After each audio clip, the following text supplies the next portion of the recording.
تبارك الذي نزل الفرقان على عبده ليكون للعالمين نذيرا. بسم الله الرحمن الرحيم. الحمد لله والصلاة والسلام على رسول الله صلى الله عليه وسلم. أما بعد. Welcome to Educate Us, a chat show that's been developed to focus on the educational needs of our communities, both nationally and globally, with the key focus being the development of a new generation firmly grounded. That new up-and-coming generation consists of our children, our youth, our families, and those who are in need of safeguarding new forms of education that will contribute to their future success, inshallah. In this show, we aim to purify, cultivate, and nurture young, like-minded individuals who strive to first and foremost uphold their faith. Thereafter, building upon their knowledge, implementing in themselves, their communities, while exhorting the best of manners. As our beloved Prophet ﷺ, he said, طالب العلم فريدة على كل مسلم, that the seeking of beneficial knowledge that will help us day to day is an obligation for every Muslim. So without any delay, let's hear from those who have specialized in their respected fields in order that they can educate us. And today I have a special guest on the show, Ustadh Tim Humble, Hafidhullah Ta'ala. Welcome and thank you for joining us on this show. Jazakallahu khairan. Wallah, it's such a pleasure. Wallahi, the pleasure's mine, Ustadh. Jazakallah khair. Firstly, I want to go into the topic of the rights our children have to educate them. And if you can shed some light on that, it would be really beneficial for us. Alhamdulillahi Rabbil Alameen wa salatu wa salam ala abdillahi wa rasulih Nabiyyina Muhammad wa ala alihi wa sahbihi ajma'in. So I think one of the greatest rights that our children have over us is the right of tarbiyah. And this word tarbiyah is a really amazing word, because what interested me about this in the beginning when I was thinking about it is when you go to the countries in sort of the Arabic speaking countries, they often have a wizara, a ministry called Wizarat al-Tarbiyah wa Ta'lim. The ministry, what we would call the Ministry of Education. But that's not what they call it. They call it the Ministry of Tarbiyah and Ta'lim. Ta'lim is giving people knowledge, education. So what's tarbiyah? But tarbiyah is this whole concept of nurturing someone, raising someone up. And it includes giving them the education that they need. It includes teaching them the manners and the morals that they need. And it includes looking after them in a very, holistic way, much more than just teaching them your times tables, ABC, on your ABC. Yeah. That's ta'aleem. That's I can teach somebody mathematics, and that's ta'aleem. And the person who teaches you could be called a mu'allim, a teacher. But the murabbi is something different. And if we just start, just go back a step or two, Allah subhanahu wa ta'ala is a murabbi. Allah subhanahu wa ta'ala is the one who nurtures his servants and takes care of them. And that's one of the meanings in the statement, Alhamdulillahi Rabbil Alameen. All praises to Allah, the Rabb of the Alameen. So one of the meanings of the word Rabb, and Imam al-Sa'di, rahimahullah ta'ala, others mentioned this about the tafsir of this ayah, that Ar-Rabb is al-Murabbi, the one who nurtures you. And everything you need, Allah subhanahu wa ta'ala taught you. Ar-Rahman, allam al-Quran. Allah subhanahu wa ta'ala taught the Quran. And Allah subhanahu wa ta'ala nurtured us with everything that we need. And that nurturing is obviously of two types. There's a general sort of nurturing, which Allah gave to everybody, because Allah is Rabbul Alameen, the Lord, or here we can say the nurturer of everything in the heavens and the earth.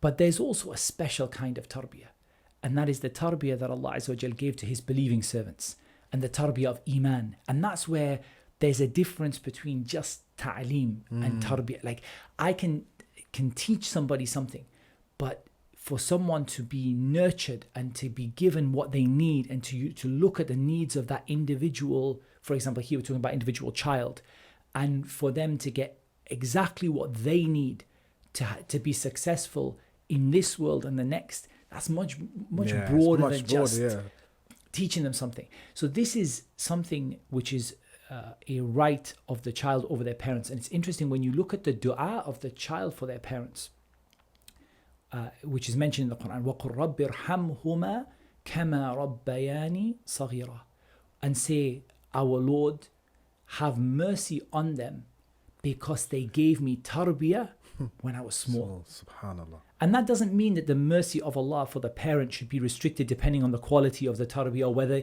because some parents didn't give any tarbiyah to their children. They didn't know their children, or they didn't, they passed away when their children were small, for example. But it shows us how important this tarbiyah is, the nurturing, which is way more than just teaching them how to speak, or teaching them their letters, or teaching them some basic things. It covers all aspects. It covers literally everything that a person needs at every stage in their life. And that's why Allah subhanahu wa ta'ala gives us everything we need, right? In every phase of our lives. Like from when you're the tiniest baby and before. Everything that you need, Allah gives it to you, the right stage, the right time, the right amount. And included within that is education. So by understanding this, we understood that the concept of educating our children is much more than just giving them an education as we see it in the West. And that's something where I think a lot of people might go wrong, and maybe a lot of people make decisions about their children's education based on the idea that it's about getting them this particular degree, right? Or this particular certificate. Whereas if we see more that my job as a parent is to nurture my children, and that could be educating them, that could be teaching them morals and manners, it could be dealing with certain issues that they go through as they grow up, it could be being a mentor for them, being an advisor for them, supporting them in various different ways, helping them to make the right kind of choices. All of that comes under tarbiyah, and all of that is from the biggest of the rights of the child over the parent. That is very fascinating, and I think that's an area that, as you mentioned, is overlooked quite a lot. We just think that I send my child to school for between these hours and that's my job done, and we don't really think about how much they're picking up at school or holistically their tarbiyah. And I mean, in that, the really interesting thing is, if you think about it, every child needs that, or has to have that. If they don't get it from the parent, they will get it from somewhere else. Because they can't. The way Allah has created us is we need someone to direct us and nurture us and support us as we grow up. And if you don't get it from the parent, you're going to get it from the teacher. And if you don't get it from the teacher, you're going to get it from the playground, and so on and so forth. And this is one thing I'm really interested in, is how our children develop morals and manners, and how they used to develop them as compared to how they develop them now. And a lot of the things we complain about, we always say the youth today, young people today, and people can't even, the older generation, even our parents and grandparents complain, the lack of manners and respect, and across all cultures and religions, not just in Islam, across the board, or the young people today. But really, if you look at it, what made people like that? What is it? And you see the fact that people have stopped taking morals and manners from their parents and from their elders and from the mashayikh, the scholars, and so on, and it's been almost left and transferred to be taken from whoever and anyone and wherever, from the TV, from the mobile phone, from YouTube, from their friends. And unless there's a strong tarbiyah influence there, there's no doubt that that's going to cause our kids to go astray. Yes. No doubt.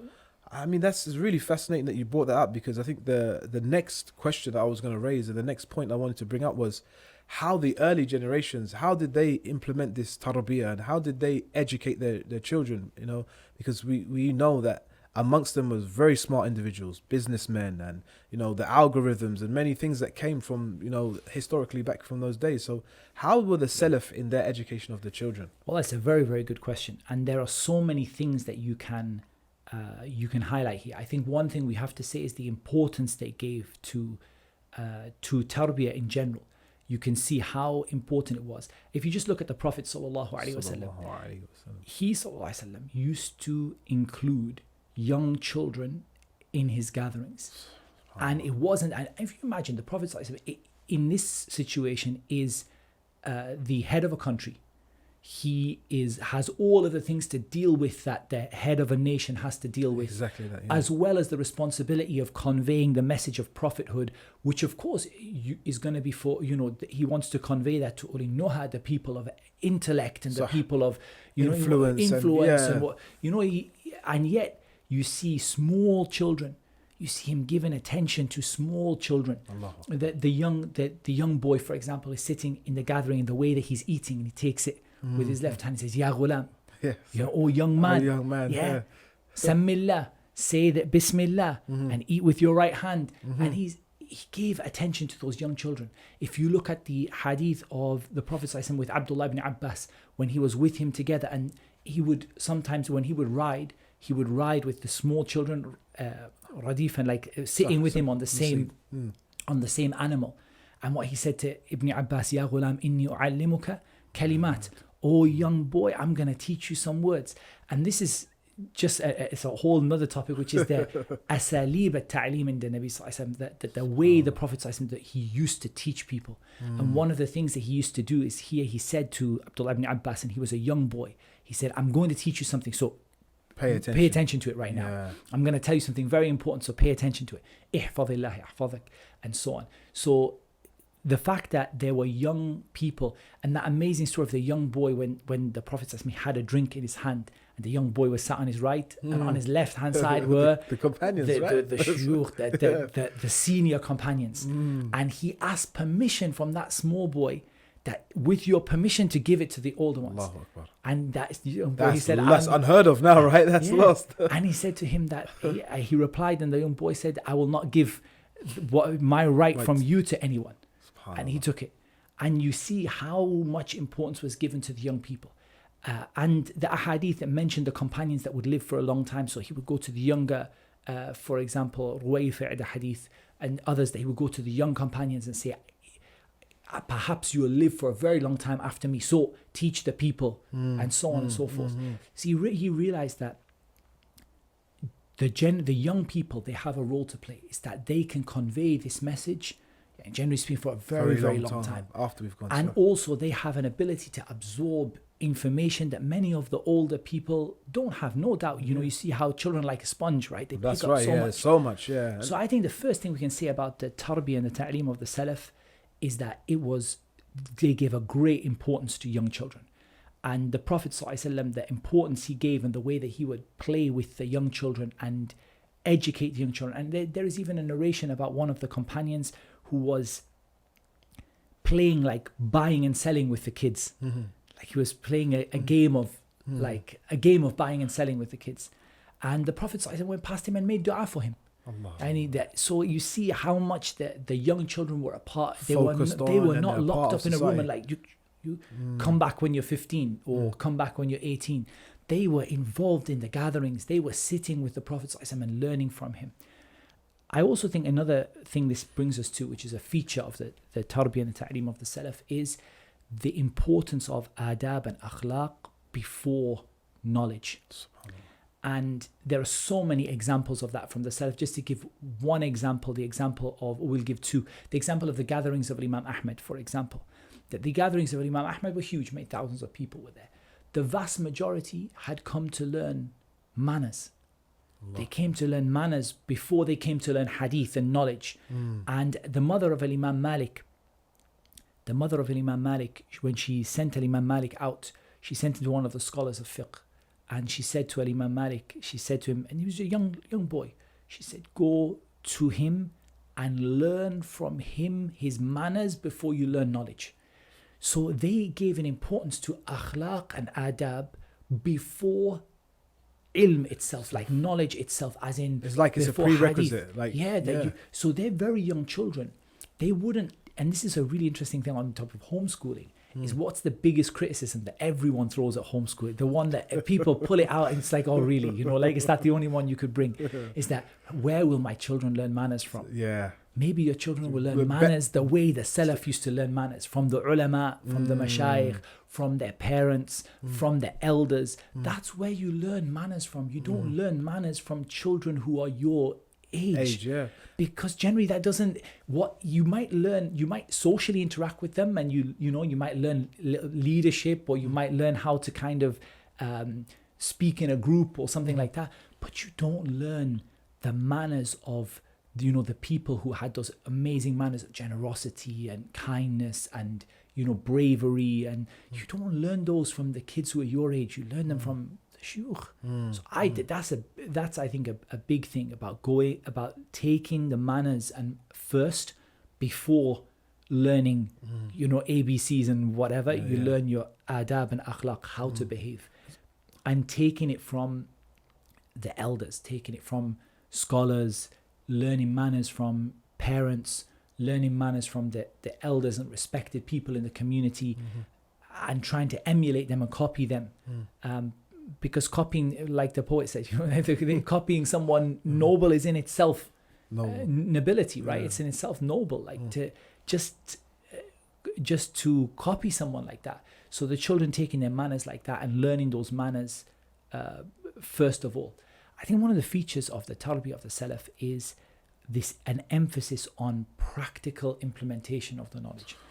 And that knowledge for knowledge's sake is one of the things that I believe has ruined our young people today. Definitely. You have people who get in knowledge, and I'm not talking about Islam, but in anything, just knowledge for the sake of having knowledge, just for the sake of having a piece of paper that says, I've got this, I'm qualified now. You have knowledge. You know, like, and it's got so bad that it's even spread into Islam, and that you now have people who are very well qualified, but they don't have that piece of paper. They don't.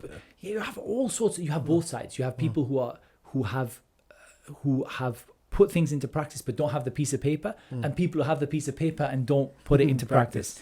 And that, if you look at, for example, the mother of Sufyan al-Thawri, she sent her son out to learn hadith. She said, go and write in some of the narrations, go and write 10 hadith. And if you see in yourself a change, then write 10 more. Subhanallah. Paraphrasing roughly. So if you see in yourself that you are changing and you're getting nearer to Allah, go and take 10 more. If not, then know that this issue of writing a hadith, it's not for you. You know, it's better that you do something different.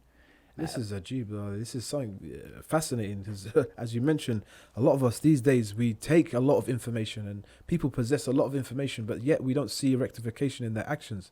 So here it's like kind of highlighting that the knowledge should definitely impact your manners, your life, everything you're doing. Yeah, right? Everything you're doing, because that's why ultimately any knowledge, why are we getting that knowledge? And I don't think in Islam we have a culture, and Allah knows best, of knowledge for knowledge's sake in anything. Not even in the worldly sciences. People learned from the worldly sciences what they needed to get them either a benefit, a permissible benefit in the dunya, or a benefit in their deen and their akhirah. That's why they learned the worldly sciences. They didn't learn the worldly sciences for the sake of just gathering together knowledge. And that's perhaps one of the explanations in the tafsir of the statement of Allah Azza wa Jal, Alhaakum at-takathur. You have become busy with at-takathur. And at-takathur is gathering lots of something. And even though what comes to mind in that ayah primarily is wealth, right? Yeah. But it doesn't mention wealth. Alhaakum at-takathur. And that's why the scholars of tafsir, they say takathur is general. Anything that the people gather. You know, like you see, for example, at-takathur fil kutub, in books. You see people who their concern is to have as many books as possible, and they collect rare manuscripts. But you might see them in the salah, and the salah is like the salat of a, you know, from one of the Sibyan al-Kuttab, like one of the children in the nursery. But they've gathered together something, but they just their concern was bringing it, gathering it, and having lots of it, but not necessarily actually doing anything with it. So you can get a takathur fil ilm, you can get takathur in knowledge, and negative takathur, this idea of just getting lots of information about something, but not actually ever doing anything with it. And I wonder whether this maybe came from the Greeks and the philosophers and people like that. But I don't know. And Allah Azza wa Jalla knows best. It's worth researching. But I don't think that this is a culture that was very prevalent among the early generation of the Muslims, even in non-Islamic things. They learned what they needed what was a need for them, what they needed to progress them to the next stage, for a manfa'a, a benefit, dunyawiyya wa ukhrawiyya, a benefit in the dunya or the akhirah. But they didn't necessarily learn for the sake of just gathering things together. And that's why even in the development of fiqh, when you see fiqh, the science of fiqh, in the later years, this is what you see from it. People gathering knowledge for the sake of it, and masail that are never going to happen. Like people bring in masail fiqhiyya just for the sake of, let me see if the other guy can answer the question. But you see, the early generation were not like that. When they learned something, they learned it to practice it, to act upon it, because it was important for them, because it was needed for them. So I think that's also really important, even if we talk about the worldly sciences. I'm not sure I like the word, I don't tend to use the word secular, because that word secular education gives the idea that there's a separation between the two, which is also not from the guidance of the Salaf in general, which maybe we can make as a fourth point, that they didn't used to separate like that to such an extent that we do now, where we talk about secular education, as in we talk about education that is totally and utterly cut off from the religion. So here the interesting thing is, this word secular, right? Secular education, and maybe we can bring this as an extra point onto what we've mentioned already, is that I don't think that this idea of totally separating the worldly sciences from the religion is from the guidance of the Salaf. In general, they were not people who were focused on the world, right? They were not people, but whenever they learned worldly sciences, their religion was an integral part of it. And maybe one of the reasons for this is this concept of ihtisab. I'm doing my worldly actions in order to get near to Allah. I'm learning mathematics either because I want to get a permissible job that I can use to feed my family and pay zakat and so on. Or I'm learning it because I want some benefit for my religion to help, for example, those people who learnt those things in order to calculate the prayer times, for example, or in order to help people navigate in their expeditions and things like that. These kind of things that people learned, they either learnt it directly for the religion or indirectly for the religion. They didn't see it as something secular, as in by the meaning of cut off from, if we define secular as completely distinct from religion. That's not how that they saw the worldly sciences. And Allah Azza wa Jal blamed the people and spoke negatively about the people who learned for the sake of the worldly sciences. For example, Allah Azza wa Jal said, يَعْلَمُونَ ظَاهِرًا مِنَ الْحَيَاةِ الدُّنْيَا وَهُمْ عَنِ الْآخِرَةِ هُمْ غَافِلُونَ. They know what is apparent from the worldly life. But when it comes to the akhirah, they're ghafilun. They don't know anything. They're completely unaware of it. So I think where we can benefit from this is, first of all, looking at ways to integrate our religious teaching along with the worldly sciences. So for example, we're teaching something like mathematics, for example, bringing in Islamic topics to that, like fara'id, for example, the inheritance. So the inheritance, the whole reason that Muslims learned so much about maths, or one of the major reasons they learned so much about maths, was for the inheritance. Because the inheritance is needed. You need all this, maths and fractions and how to multiply fractions and divide fractions and things like that in order for the inheritance. So if you're teaching, for example, your children about, you're onto the stage of fractions and multiplying them and dividing them, why not give a question that relates to the inheritance? Someone leaves behind a wife and two daughters, and the two daughters. How do you separate that? And then there's this much. And this the is a very good point. Like, why not? Because it goes against this culture that we have now in the West, which is very strong, which is whatever religion you are, it is secularism, breaking up, making sure that the religion is always separate and distinct from everything else. And that's not what we have in Islam, right? That's not what Islam brought. So the other thing is also, so going from that way to that way, so when you're teaching the worldly sciences, bringing in examples from Islam, and also when you're teaching Islam, where you see that there's a particular element of worldly sciences that could be brought and taught at that time, and you think there's a benefit for the student, there's no harm in bringing those in together so that they become. There's no doubt you're going to get people who specialize in the religious sciences and go further than that. And you're also going to get people who specialize in some of the worldly sciences, which is absolutely fine. We have no concern or no problem with that at all. But not to make them so distinct that the one that specializes in the worldly sciences doesn't know anything about their religion, or that the one who specializes in the religion maybe doesn't even have the things that they need from the worldly sciences, but rather to bring the two together. And I think this is really, really important in terms of today when we look at how we educate our young children. We want all of our children to be practicing Muslims. We don't necessarily need all of them to become scholars of Islam per se. I mean, we want them to be as knowledgeable as they can be. We don't need all of them to specialize in a particular science of Islam. But this idea that, you know, for example, even among the Muslims, this secular idea of splitting between the two has become even present within Islamic institutions, whereby a child is separated, right? Either you're going to do good, you're going to do well in the worldly sciences, or either you're going to do well in the religious ones. In the religious ones, right, you're going to be a hafiz. Go on, go there. You're not going to know how to add your basic numbers. You're not going to know anything about your times tables. You're not going to know how to write a letter in English, but you're going to be hafiz of the Quran. We see this very commonly. I mean, one of the things that was brought up to myself, and you might be aware of, is that some children that don't actually do well in school, the parents pull them out and say, okay, you can be hafiz then, because we're going to get our honor through you being a hufaz of the Quran, right? And the idea, I understand the motivation behind that, and I think it is there's an element of truth in the sense that a child who might not be doing so well when measured by in the worldly sciences, in terms of measured by those standards, may excel when specializing in Islamic sciences. But it's really important that we don't drive a wedge between Islam and the worldly sciences to the extent that we have a complete separation between the two. But instead we see that the world is there to the worldly sciences and the world in general is there to serve the dunya, is there to serve you in your deen. It's not there to take over your religion and become something instead of your religion.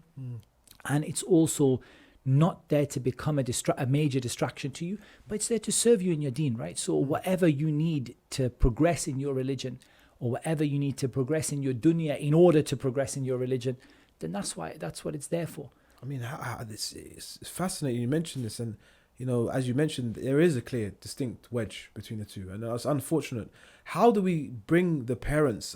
How do we bring the institutions, and how do we engage this way of thinking that actually, you know, the dunya actually serves us, and Allah subhanahu wa ta'ala made it for us in order to worship Him better. So how do we bring this ethos back into developing an education package for our child and where we send our children, in fact? I think to a certain extent, maybe some of this is because the parent feels that they don't see people who are successful in the religion in their eyes also being sort of, if you like, I don't know whether the right word is qualified, or they don't see them being able to join between them. They can't see a means to do it. And also maybe because we need to, maybe the issue is we need to show people that it can be done. And my concern is not so much on the religious side. My concern is actually that many parents have this issue of their children going on to do very well in worldly sciences, and that must mean that they must be irreligious or lacking commitment in the religion.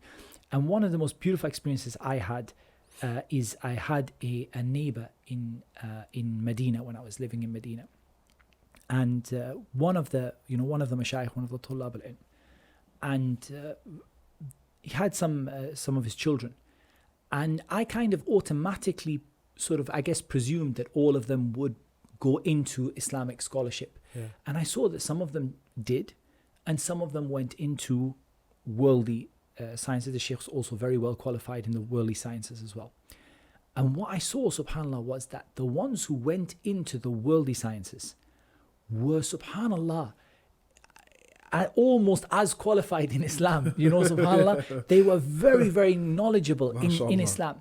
And that kind of set a model for me when I saw that of, what you really want to see is you want to see your children who don't pursue a full-time Islamic commitment in terms of scholarship, that they actually at least are deeply practicing, committed Muslims in their jobs, that we have deeply practicing Muslim doctors, that we have deeply practicing Muslim engineers, and we have deeply practicing Muslim, in every single field, no matter whether it's requires a very high standard of education or not. In every single field, we have practicing Muslims who fear Allah. That's what we want. It's not the case that we want to say, okay, we want a percentage of our children to practice Islam. And another percentage, yeah. We want all of them to practice Islam. So, But we don't necessarily need all of them to pursue a full-time study program of Islam, depending on what each one is suited to and what each one wants to do and how the parents see that.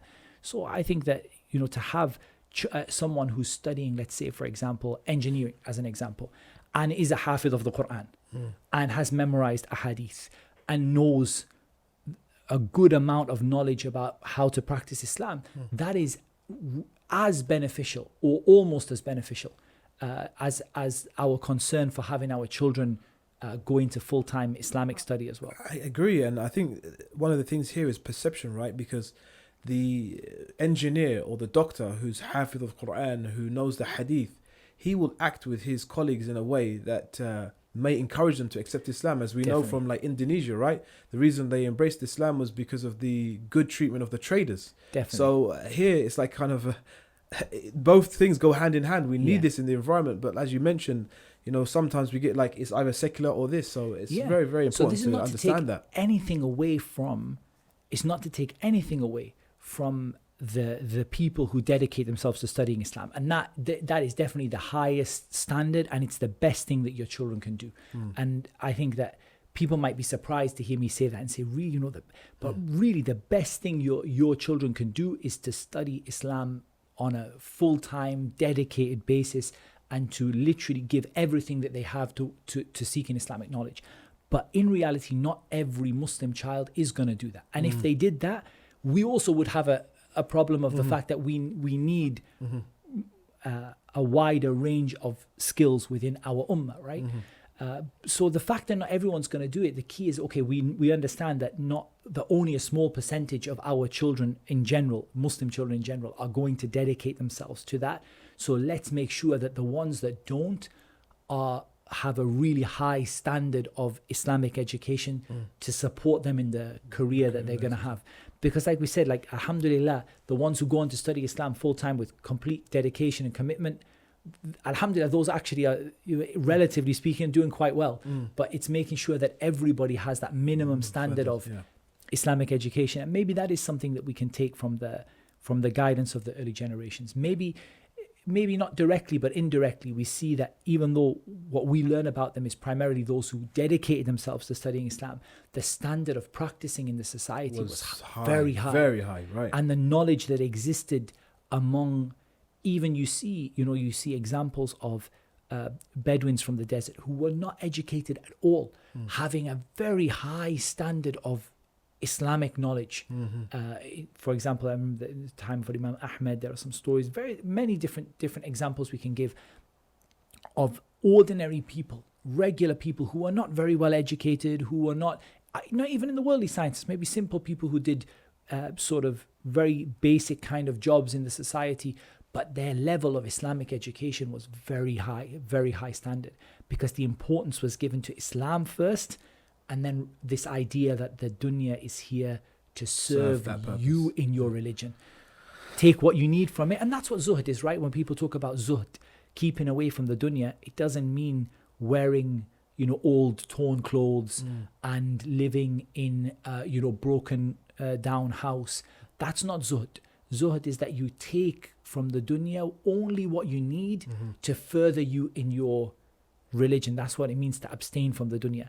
The people who don't have that, they take from the dunya more than they actually need. And even in knowledge, you take what it is you need to take you, to move you forward. So that's highlights a question in my mind, and maybe some of the parents might feel the same. So if we see that our children have a specific skill, or they're excelling in a certain field, should we navigate their education to suit that and just say, okay, we see that their mathematical skills are quite advanced as opposed to the English skills, so let's focus on that and developing that, because maybe they'll go into that field. Should we gear up the It's a really good question. I think there's a couple of points here. I think first of all, we need to divide knowledge into knowledge that benefits and knowledge that doesn't benefit. So if we see our children have an inclination towards knowledge that doesn't benefit, we close the door for it. And that could be knowledge that doesn't benefit because it's haram, or knowledge that we fear there's a dhari'ah, there's a means that's going to take them towards haram. So for example, there are certain fields that you study, and the end result is not a guarantee that you'll go into haram, but there are very few halal opportunities that come out of that end result. Yeah. In terms of what your studies, and you see where you're going at the end, what kind of job, and you see 90% of the jobs of people who come out with that degree are haram. Yeah. So that becomes something that I would definitely say we close the door, because of the principle of said al-dhara'i. We close the doors that lead to the haram. So we divide between knowledge that benefits and knowledge that doesn't benefit. If we see our kids have an inclination towards knowledge that doesn't benefit, that then would be a case where, generally speaking, we want to discourage them from that and take them away as part of the tarbiyah, because it's not just ta'aleem, it's not just giving them a knowledge, but also nurturing them and guiding them in the right way. The next thing is, I think it's really important to give your children a wide experience of different fields, because even if you look at the knowledge among the early generations, this idea of specializing early was really not present among the early generations. I see. And I believe this is something, I mean, it hurt me, even Islamic studies. I specialized in hadith, but I actually found that was harmful to me rather than beneficial. And the reason it was harmful is that you end up highly specialized before you've had a chance to get a foundation in all different types of knowledge. So from an Islamic point of view, we want our children to have a strong proficiency in every part of Islamic sciences, in fiqh, in hadith, in tafsir, in the recitation of the Quran, in the Arabic language, in seerah and history, a good foundation, and then to specialize.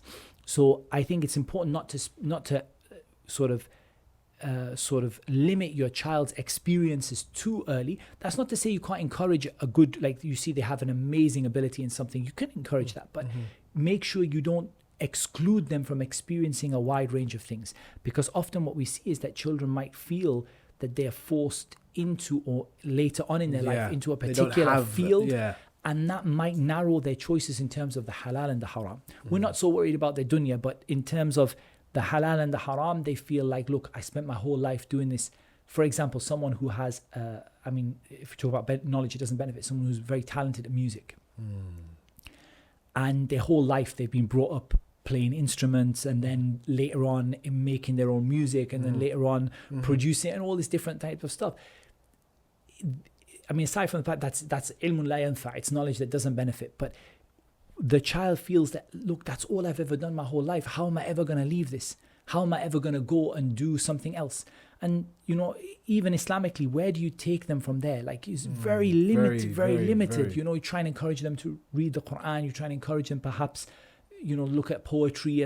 But you have very few options if you want to keep them in the thing that they have an ability to do, without them going into the haram. 99% of it is haram. So how do you navigate from there? And even the people who tried it often end up then making, quote unquote Islamic music, and it doesn't it's very, very difficult. So it's really important to give your children a wide experience of things, and not to give them experience of the haram.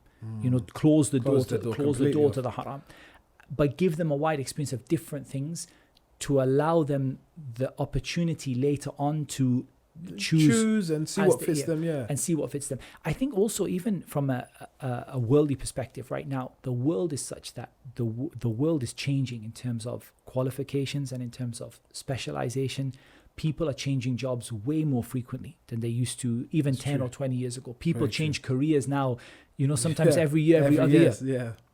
People are repurposing themselves, respecializing in different things. So having a nice, strong base which has a wide range of subjects is important to allow you to be flexible. I mean, it's very beneficial that you brought that forward, because I think in this day and age, those people who do possess skills in other fields like carpentry, IT, Islamic studies, whatever it might be, they're kind of looked at like, oh, you're a bit confused, you don't know what you're doing. But, according to really the way we should be is we should have this vast knowledge to move around and shift based upon our lives and the environment and society. For example, technology is increasing at such a rate that they don't need many people to do jobs that were there before. So what do you do in that circumstance, right? So definitely. So I think just giving them a wide base of a wide range of experiences, and not just experiences in the classroom, but even out of the classroom.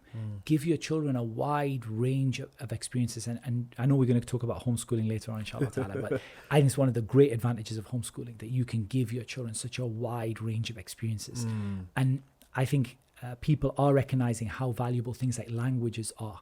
Yeah. And it's really sad that we actually have a lot of Muslim kids who are naturally bilingual, right? Like they were brought up bilingual by their parents, but maybe it's not given enough emphasis to develop both languages to a high standard, for example, to put Arabic in there if Arabic is not one of the languages, and so on. These are all these different experiences and different knowledge in different things.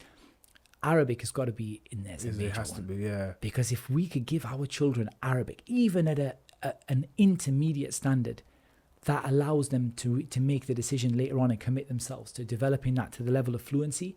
And that, to me, that is the one thing that makes the biggest difference to someone studying Islam. It's really simple. It's just... I think I read something quite recently, and you'll know best, but some of the early scholars said that it's the language of the Muslims. Like, a Muslim should have Arabic as default. Absolutely. It's like, it's unheard of from the early generations that you're a Muslim, you don't have Arabic language. Like, that's true. Arabic was the standard language that was spoken across the whole ummah.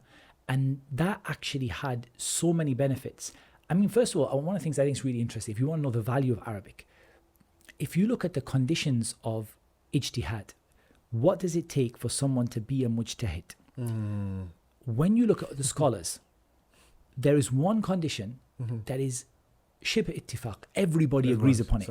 And they disagree over I mean, there are others that they agree upon, but they disagree on so many conditions, But one they agree upon unanimously is the Arabic language. To the point that Ash-Shatibi, when he mentioned, and I'm thinking it's in Al-Muwafaqat, that he mentioned the conditions of a mujtahid for someone to become a scholar at the highest level, he only mentioned two: Arabic language and maqasid sharia. The person knows the purposes of Islamic education, Islamic legislation, and they know the Arabic language. And generally, you will not find a scholar who mentions the conditions of becoming a scholar, except they're going to mention the Arabic language in there somewhere. So for me, the Arabic language is just so vital, and we can so easily teach it to young children compared to the difficulty that we go through as adults. I started learning Arabic at, I don't know, 20 years old or something like that. It's not easy to learn when you're older. It's not easy to learn language and develop fluency in it and develop a native kind of way of speaking and an accent and so on. Whereas young children, it's not so difficult for us to teach them. If we can give our children just that, we open the door. And then when we talk about the whole ummah speaking Arabic, one of the advantages we see from the early generations is the presence of scholars from non-Arabic speaking countries. And what made the presence of scholars from non-Arabic speaking countries is when Arabic was the standard language across the Muslim world.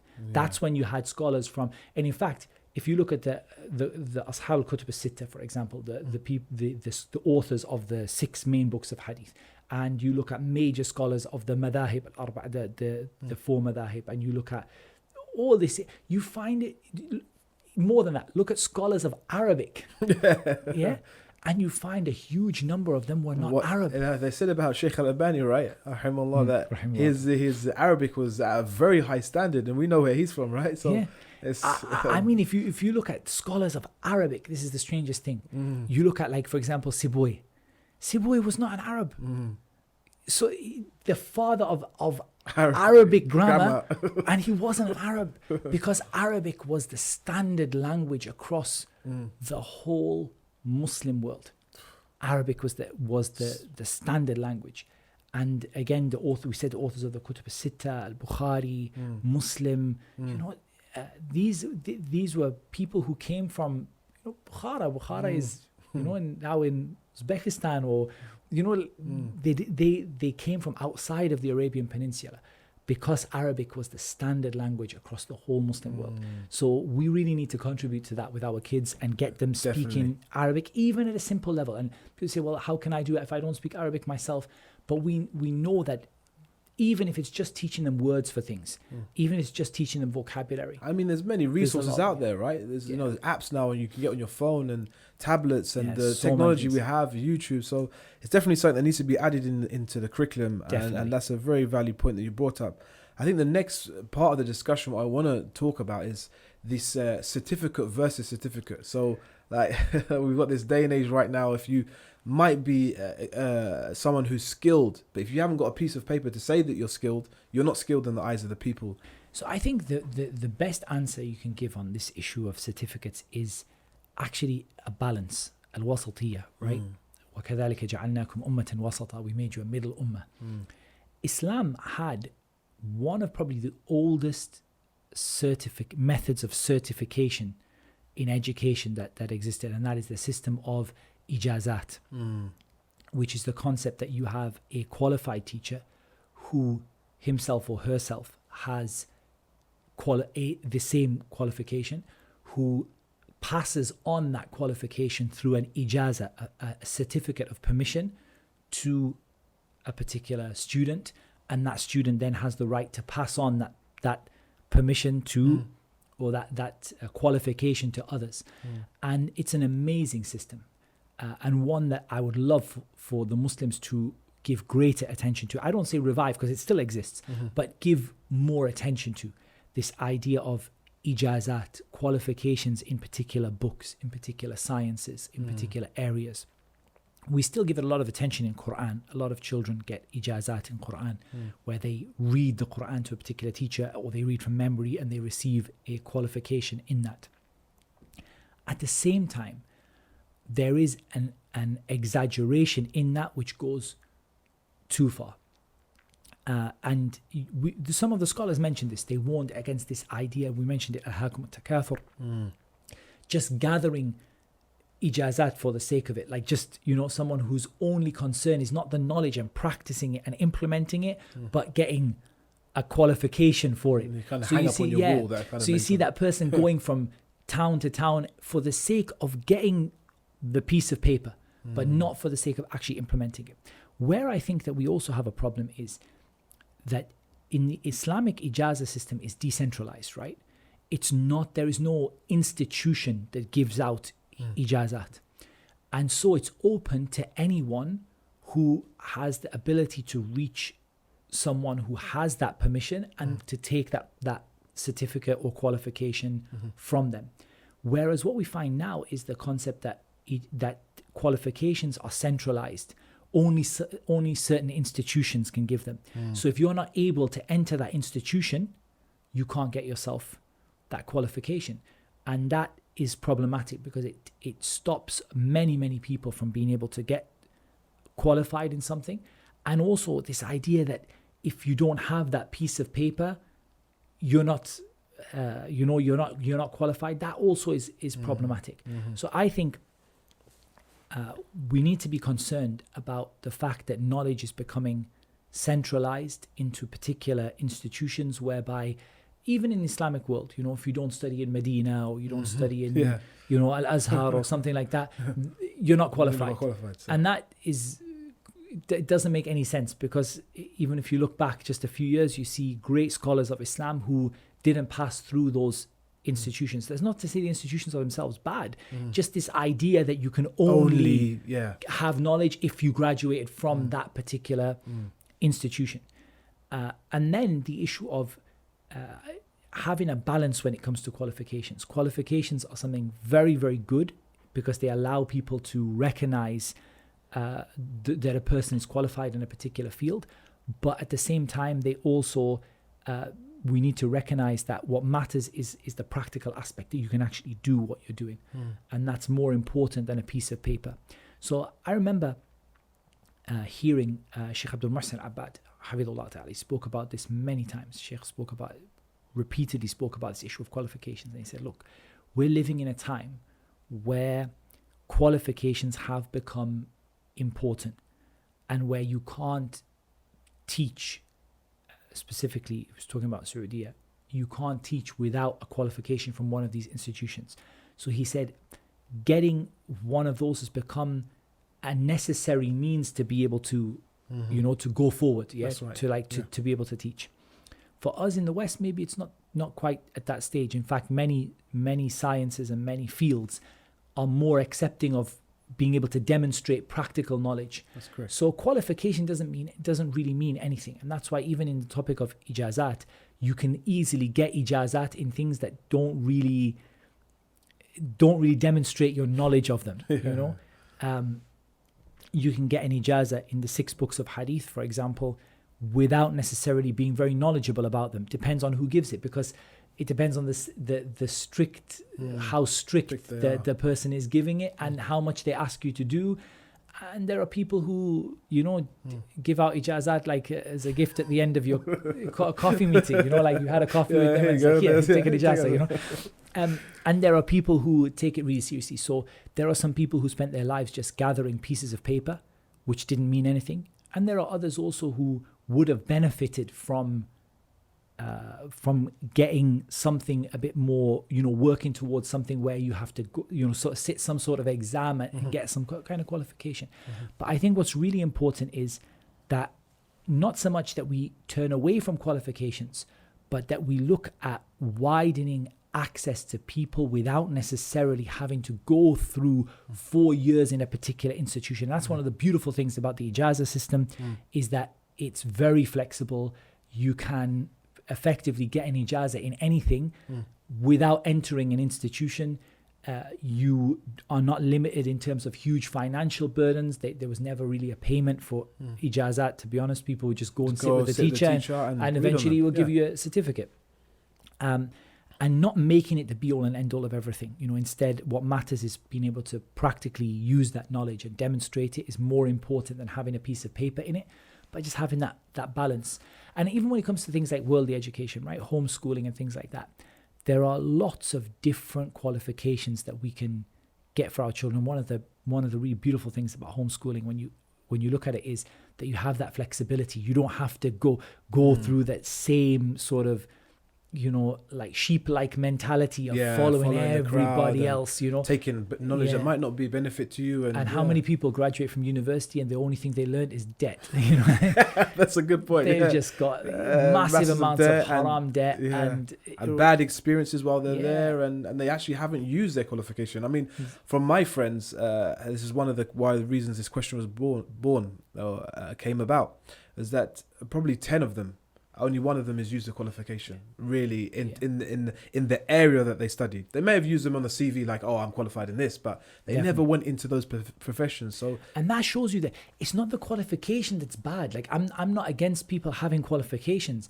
It's just that this idea that everyone has to go and get one now.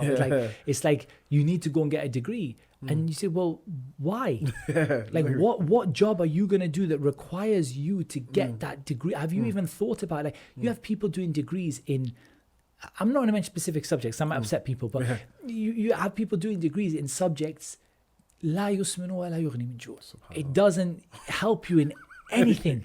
You know, like you have a degree in something that is as close to useless as it possibly can be. And then the person graduated, all the haram they were exposed to, all the things that they went through, all the debt that they got. And at the end of it, what did they come out with? Nothing. Whereas I'm in favor of getting qualifications that actually make a difference. So if a person says, I want to get this particular job and it's a halal job and it requires me to get a particular qualification, then we work backwards from the job. And I always advise people, don't start with your degree. Your degree is not your goal. It's not your ghaya. Your goal is the job that you want. So if you look at the job you want and then work backwards from that, what is it you actually need? Even in terms of what's a knowledge or qualification that you actually need to get that job. You know, someone says, for example, I want to be, I don't know, a vet. Okay, you want to be a vet. What do you need? In most circumstances, if you look at majority of opportunities to be a vet, what do you need? Okay, you need this particular qualification. Okay, that particular qualification, where can you get it? part-time, full-time, distance learning, online, Apprenticeships, apprenticeship, whatever. what a wide range. What can I get? Okay, this one. Which one's going to work best for you? Okay, what are the entry requirements for that qualification? Okay, you need to get, and you work that way instead of this idea of, I've got a degree. Okay, what are you going to do? I have no idea. I just got a degree. Everyone goes to uni and gets a degree, right? And now what we're seeing is in the Western world, we're seeing people start to recognize this, and we're seeing that companies start to recognize that this whole concept of just putting people through the same system, like clones of each other, into degrees that they have no intention of using. The only thing it does is fund universities. Apart from that, it doesn't actually benefit the actual individual at all. So I would say I'm not against qualifications. I think qualifications are important, but I just think that you get a qualification because you need it, not because everybody else is going to get one. And you have some sort of plan of why you want to do it and what you want to do with it, and not just because everybody got one. Otherwise, they talk about qualifications as a general standard of education. Like I get a degree for the sake of proving that I'm able to get a degree. And I can understand why employers look at that, like he got a degree, so therefore it must mean he's capable of doing something. But I think you can demonstrate that in lots of different ways. And even with degrees, there are lots of different ways to get them. Like we said, there are full-time, there are part-time, there are distance learning, there are all different kinds abroad, at home. There are all kinds of different options there. So instead of somebody just saying, well, all my friends are going to this uni to do this degree, I don't think your friends doing something is a really good reason to spend 4 years and of your life and get tens of thousands of pounds because my friends are doing the same thing. Like, let a person really understand what they want. So with homeschooling, I think it's especially parents who are starting fairly young, like under the age of sort of GCSE type of age, or under the age of the sort of like under 16 kind of age. It's really helpful to take your kids backwards, basically. Start at the end and say, okay, what type of thing you're interested in? If they have no particular interest right now, then just keep it general. There are certain subjects that are wide in application, like for example mathematics, for example. It's pretty wide. English and things like that, pretty wide in application. But if they have some idea, start them backwards. Like, okay, you're really interested in you want to go into computer programming, for example, coding. Okay, generally speaking, what if you look at 10 jobs, 100 jobs in coding, what are the average kind of qualifications they're looking for? Are they professional qualifications? Because a lot of people, in the end, they talk about degrees, but actually what the employer is looking for are industry qualifications. Like in coding, a lot of times they're looking for industry qualifications or a portfolio, or they're looking for something that came from the industry, not necessarily something that came from a university.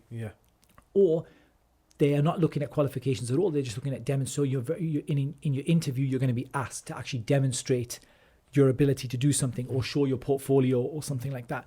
So look at what's needed and work backwards. And again, you try not to commit yourself too much to something where you put all your eggs in one basket, but you try to keep options open for them. But it doesn't hurt to help them towards something, as long as the end goal is halal. But it helps to have an idea in mind of what you want to achieve, rather than this idea of just going with the flow and see what happens. Yeah, exactly. And I think careers advice is really, really poor in schools in general. Even though they do ask you about what you want to do and a job and things like that. But like, to me, careers advice in schools, at least from what I've seen, I'm sure there are exceptions, inshallah, to the rule, but is very, very poor. There's no concept of tarbiyah, of actually looking at what that child will most benefit from and helping them towards it. It's just a case of, here's some jobs. You're basically a clone of the next person. So, looking at things like apprenticeships, looking at practical, the strangest thing is that because of this influx of people to universities, what it left is a huge gaping hole in terms of what were previously relatively low paid jobs, like things like joinery, plumbing and electricians, and became extremely highly paid jobs because there was nobody left to do them. And you had a situation where bricklayers were earning more than graduates from degrees, because someone who's highly qualified in, bricklaying is actually highly Sought sought after, after. yeah. Because they could actually do something that not that many people could do, and they were earning a lot of money from it. And how many people could have gone into that and saved themselves a lot of haram, for example, that they had fallen into. So let a person have an open mind, even in terms of qualifications.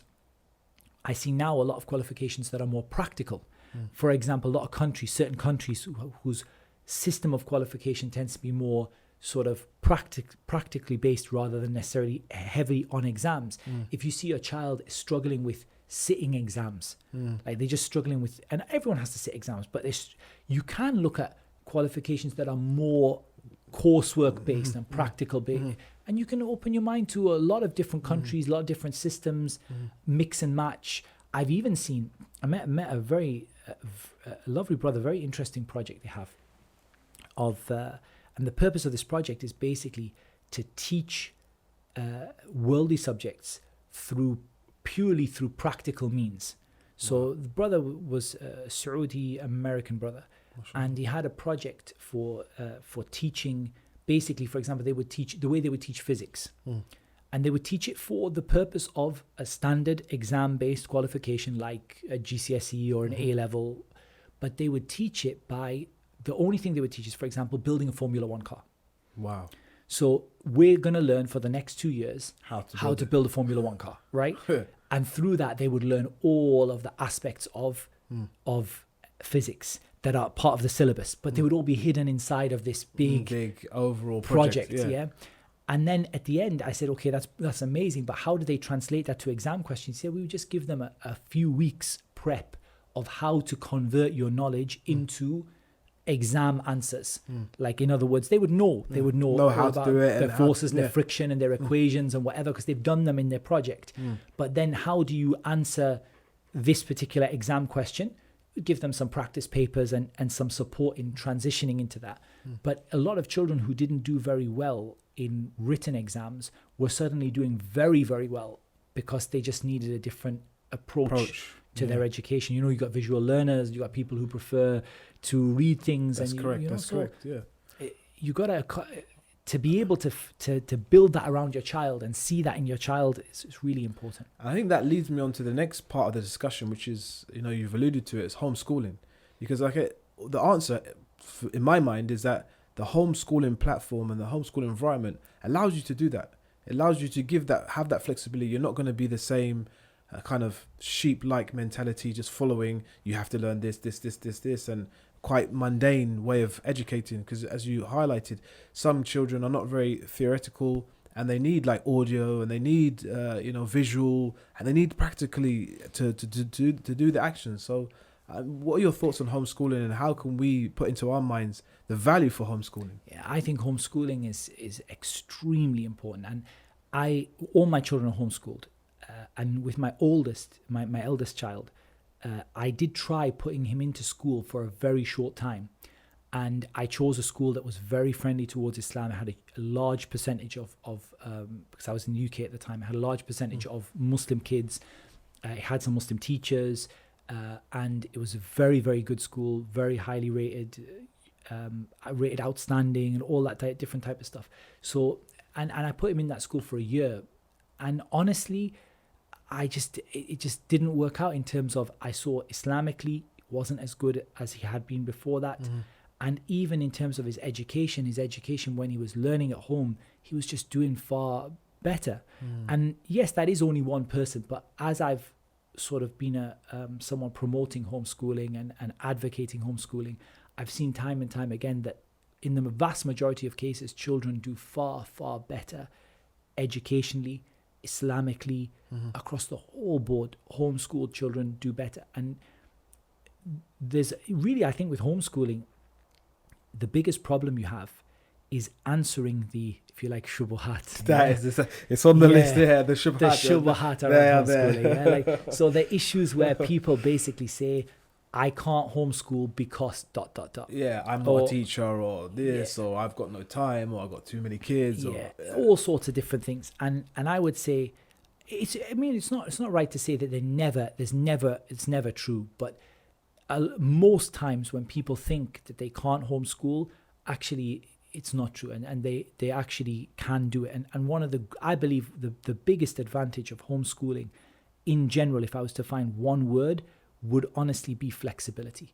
The ability to choose what's right for your child, the ability to choose that when they sit their exams and what subjects they study and what they don't study. I mean, there are some subjects that are really, really beneficial, but there's certain elements of those subjects that are contradictory to Islam. Let's take, for example, biology, and let's say, for example, the theory of evolution, Darwinian evolution. Biology, very important, vital subject, has a great benefit to us in terms of our worldly life, has a great benefit in terms of the development of science and so on. But there are elements that we are concerned about. I must admit, even in biology, the way that they teach things like reproduction, for example, is often very highly inappropriate for a scientific subject. You think, is this science or too is much? this, like, what is this? This is not science. This is just for entertainment or something. Something completely inappropriate. So you want to teach that subject, but you want to teach it in a way that's consistent with your Islamic values. And that doesn't mean that you're going to miss out those topics, because at the end of the day, they're going to need to sit an exam. But it means that the way you approach the topic would be in a way that is more consistent with Islamic values. The type of qualification your child gets, you can choose from literally hundreds all over the world, different countries, different styles. Most of them will allow your children to go and sit an exam some way or somehow, you know. I think that's one of the main shubhat, is that where do they get exams and how do they qualify? What do they do? Yeah, exactly. But it's really not as difficult as people would think. There are countries where it's slightly more challenging, like countries where they don't recognize homeschooled children in general. But even in those situations, it's often the case where the child can actually sit an exam from a different country where the end exam is actually recognized. Like, for example, they can sit a British exam, and then that British exam, they actually recognized as a student of the British education system, for example. There are lots of options, but before a person, what I'm most concerned about is parents who are dismissive of homeschooling, and they dismiss it without really understanding it. If you've really researched it thoroughly, and you've seen parents who homeschool, and you've studied your options, and you've decided it's not for you, alhamdulillah, you know, fattaqullaha mastata'tum, fear Allah as much as you can, do the best you can. But a lot of people are dismissive without actually really understanding how homeschooling works, and without really studying it and really working out how it could work for them. But the flexibility to be able to choose to be able to integrate Islam into that, for example, to have the child's Islamic study as part of their normal education instead of this bolt-on that we have right now. Yeah, exactly, right? That's the education, then we'll just put a little bit on the side of it. We'll send them to madrasa twice a week, and that's if there's space in the madrasa. You know, that kind of idea, it's not. Islam deserves more than that. Islam deserves to have, you know, pride of place to be number one on the list, but instead it's relegated to, like, if we have time and if the madrasa has space, and we'll send you to learn a few ayat of the Quran, and that's it. The ability to integrate things, the ability to choose, get rid of subjects that are of no benefit, you know, subjects that are within the curriculum that really, you know, like, I'm not interested in my child studying them, and my child's not interested in studying them. None of us were. We went at school, you know. So get rid of them, you know, add in there other subjects that they are interested in.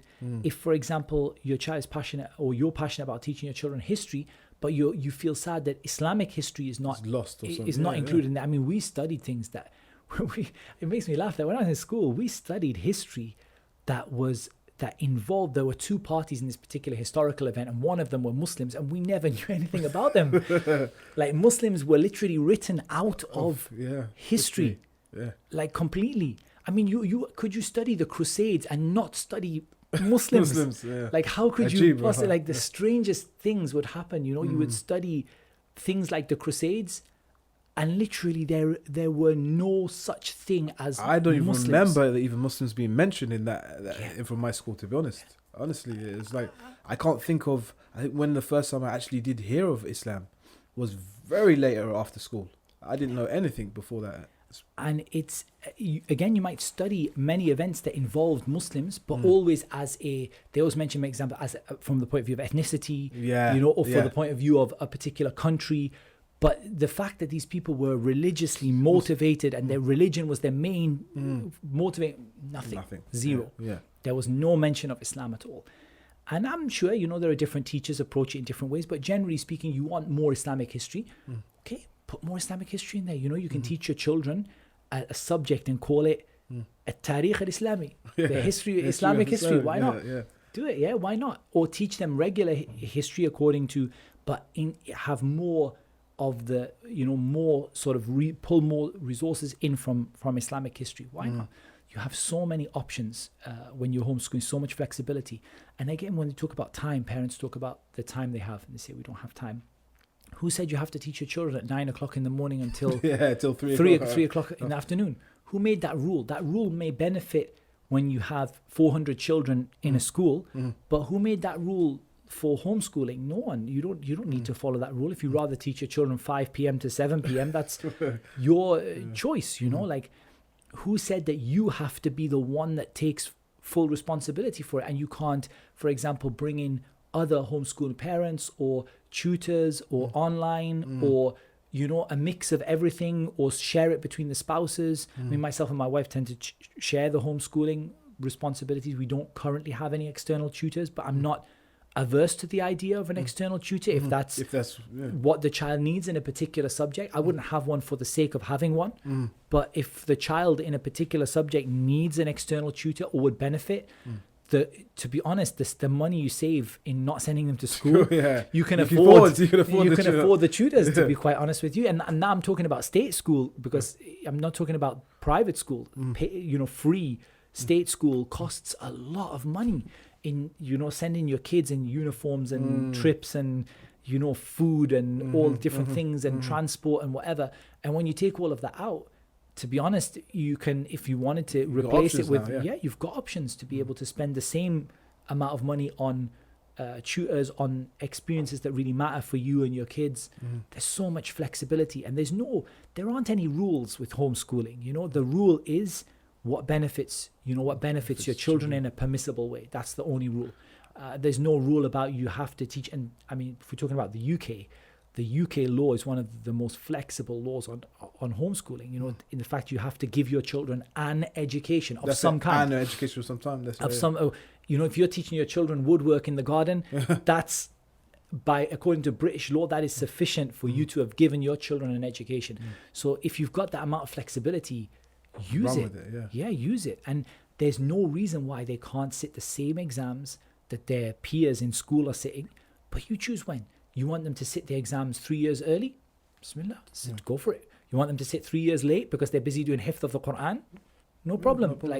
No one is gonna restrict you. And if people think, well, what will the employer, will it affect their job? Well, actually, if you can justify why you set the exam late, for example, because they were taking additional subjects, because they were doing extracurricular activities, it's more likely to boost their chances of employment, not harm them, because the employer gets 200 CVs that are all clones of each other. Exactly. This one stands out because, hi, I'm a clone. I did the same degree as everybody else, the same subject as everyone else, at the same time as everyone else. Have someone who said, I did everything different, but I've got the same qualification, but I have studied this. I've been here. I spent a year abroad doing this work. And, suddenly the CV stands out among all. That's a very, very good point. I mean, I don't see that I don't see any disadvantages, to be honest. There are things people bring up. And maybe of all of them, I would say, maybe group work can be a little challenging if you have only one child and you're teaching them by themselves. I definitely don't worry about social habits, because I think that if you can tell me something good that your child learned socially from school, then I think you're one of the rare people, to be honest. Very true. And we said the Salaf used to learn from the adults and the ulama. They used to learn their etiquettes and manners. But maybe group work and things. But what's to say you can't use the masjid for that? What's to say you can't get the kids together while they're doing the Quran class? Take them or send them to keep sending them to their madrasa, for example, if that's what is giving them that group interaction. Like if they're twice a week or 3 times a week, there's nothing to say. Send them to after school classes. There are so many GCSE and A level and whatever after school classes that people can do. They can do the work there. Small group. There are so many options because there's no There aren't any fixed rules that say you can't send your child to an after-school class, for example, who's homeschooled. Why not? If that's what you think will be beneficial for them and it's permissible and it's not going to harm them, inshallah, then you have the flexibility to do that. Let them do group work online. You know, now which everyone's doing, right? On the pandemic, everyone's locked up. Everyone's Zoom meetings with like loads of people. And then suddenly all these shubha disappeared about, you know, we can't do group work and we can't, it's too hard for us. True, you know, at the end of the day, nothing is, you know, in this worldly life, things aren't perfect. You always have to make compromises. But to get your children's, to protect your child's Islam and their deen and their future, bi'idhnillahi ta'ala, in terms of their akhirah, that's worth any small sacrifice that you have to make. So the next thing I want to discuss, as we've kind of highlighted, there's doubts people have about homeschooling. And one of the doubts that is quite common and quite prevalent is that we shouldn't safeguard our kids too much and let them find their way. And actually, the stuff that they experience at school is in their interest and their benefit. How do we deal with that doubt? I think this is a very, very strange argument to put forward. And generally, we can answer it with a simple principle, that this principle is a unanimously agreed upon principle in Islam, that Islam came to remove the haram completely or to decrease it as much as possible. And it came to bring good completely or to increase it as much as possible. Never anywhere in the Quran, and we say al-bayyina al-mudda'i, if someone makes a claim, bring yourself a proof. Not a single place in the Quran is there any evidence for exposing what we call kind of the vaccine approach. Expose my children to a small amount of the haram to protect them from a greater amount of the haram. This actually doesn't exist. And to be honest, you will be exposed to the haram la mahala. You can't escape it anyway. And that's why, for example, we have in the hadith that every son of Adam has haddahu min az-zina. Everyone has a portion of zina that they have to commit, i.e. a look or a touch or a hearing or whatever. Every single human being has, every one of Ibn Adam has haddahu min az-zina, for example. So you won't anyway, even if you put your children in a room and lock the door, you will not be able to protect them from that completely. But the more you protect them, that is what is obligatory upon you as a parent. فَاتَّقُوا اللَّهَ مَسْتَطَعْتُمْ. Keep away from the haram, because one of the meanings of a taqwa is keeping away from the haram. مَسْتَطَعْتُمْ, as much as you can. And the Prophet ﷺ, for example, in his hadith, he said, مَا أَمَرْتُكُمْ بِهِ فَأْتُوا مِنْهُ مَسْتَطَعْتُمْ. Whatever I command you to do as much of it as you can. وَمَا نَهَيْتُكُمْ عَنْهُ فَاجْتَنِبُوهُ. And whatever I prohibit you from, keep completely away from it. So in this hadith, he didn't say do a little bit. Do a bit of it, just completely. Just just like do a bit of it, completely keep away from the haram and do as much. And the scholars say that's because the haram, it is possible to keep away from it, because what is required from you is al-kaf, is to keep away from it. Whereas doing something is dependent on ability. If I tell you to pray tahajjud 8 raka'at every night, that's depending upon your ability, right? Some people have ability, some people manage less, some people won't wake up. But keeping away from the haram, that's simply a matter of just not, just don't put yourself in it. So when it comes to your children, you keep away from as much as you can of the haram, and you keep them away from as much as you can. And you realize you will not be able in the first place to keep them away completely, but you don't know which is the sin that is going to touch them in the heart. And that's why you have Islam warning about the minor sins. The Prophet ﷺ talking about the example of a people who came together for food, and they came together in a land, and everyone brought their food, and they went to gather firewood, and everyone brought just one twig, and he put it until there's a burning blaze. You don't know. The hadith, لا تحقرن من المعروف شيئا, don't belittle any good deed. Al-Hafidh ibn Hajar, he said, commenting on this hadith, rahimahullah, a person doesn't know the good deed that will be the single one that will take him to Jannah, and they don't know the bad deed that will be the single one that will take him to the fire. You protect your children as much as you can, knowing that you will not be able to protect them in anything anyway. So they will get that exposure to the haram that these people seem to think is so important for them. They're going to get that anyway. But you exposing them to more of it is only increasing their the danger that something is going to enter their heart, and especially in the unrestricted way that it happens in school, where you're talking about hours every day. I mean, if a child is in school for 5 hours a day, from the age of whatever, 6 years old, 5 years old, until the age of maybe 18 years old, and 5 hours a day for 9 months a year, whatever, 10 months a year, that's a lot of time being exposed to the haram, for this vaccine mentality of give my child a little bit of the haram, and so that they learn to resist it. La wallah, you learn to resist it through taqwa. And Allah commanded you, fattaqullaha mastata'tum, have as much taqwa as you are able to do. So there is really no evidence whatsoever for exposing your children to a little bit of the haram, or just giving them a little bit so that they don't take a lot. Now, this has nothing to do with Islam at all. But what we think that a person should do is to, as part of your Islamic education, you learn how to resist the haram in of itself, and you learn to know the haram to avoid it, like the hadith of Hudayfa radiallahu anhu, when he said, كان الناس يسألون رسول الله صلى الله عليه وسلم عن الخير وكنت أسأله عن الشر مخافة أن يدركني. The people used to ask the Prophet صلى الله عليه وسلم about good, and I used to ask him about bad things so that I could keep away from it. So you teach each other, like, we don't do this in Islam, this is haram, be careful about this, don't fall into this. And you teach them tazkiyatun nafs, you teach them how to protect their nafs, and how to purify their heart, and tawbah and istighfar. These are the things that prevent you from falling into the haram. Sahih. So you're already giving your children the means to keep away from the haram through that, inshallah. Just a point comes to my mind here, as you mentioned in the start of this show, that the tarbiyah and the importance of it in Islam. Is there accountability upon us as parents when we say, okay, school is it's got its bad points, and they're doing haram things and they're exposed to haram, but for the benefit, I'm going to put my child through that. Are we accountable? Is there a sin upon us, on our shoulders, for exposing them to that? No doubt. We all know the very famous hadith in which the Prophet said, كلكم راع وكلكم مسؤول عن رعيته. Every one of you is a shepherd, and every one of you will be asked about the flock.